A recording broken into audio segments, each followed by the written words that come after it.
वैसे तो भारत में 200 से भी अधिक नदियां हैं, लेकिन भारत में कुछ ऐसी नदियां हैं जो बड़ी और पवित्र भी हैं। आज हम बात करेंगे भारत की 7 सबसे बड़ी और पवित्र नदियों के बारे में। भारत की पवित्र नदियों में सबसे ऊपर है गंगा नदी। यह भारत की सबसे पवित्र नदी है। हिमालय से निकलकर यूपी और बिहार होते हुए बंगाल की खाड़ी में जाकर मिल जाती है। इसकी कुल लंबाई है 2525 किलोमीटर।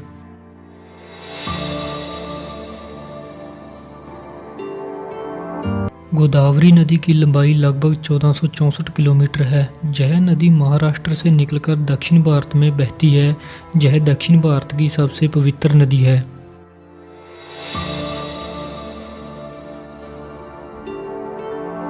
जमुना नदी हिमालय पर्वत में यमुनोत्री से निकलकर त्रिवेणी संगम इलाहाबाद में मिल जाती है।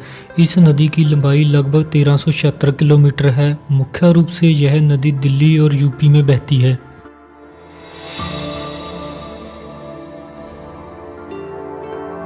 नर्मदा नदी रेवा माँ के नाम से समूचे भारत में प्रसिद्ध है। मध्य प्रदेश में मुख्य रूप से इस नदी का पूजा पाठ होता है।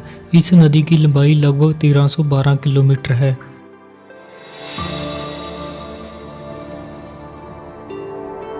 कृष्णा नदी दक्षिण भारत की एक प्रमुख नदी है जो महाराष्ट्र से निकलकर कर्नाटक में बहती है। इस नदी की लंबाई लगभग 1300 किलोमीटर के आसपास है।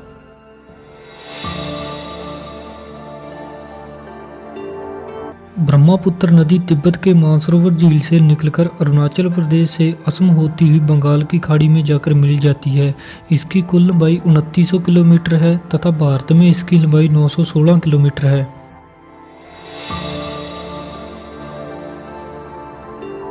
सरस्वती नदी वैदिक काल से भारतीय लोगों के लिए सबसे पवित्र नदी रही है।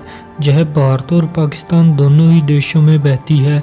इस नदी की कुल लंबाई 465 किलोमीटर है।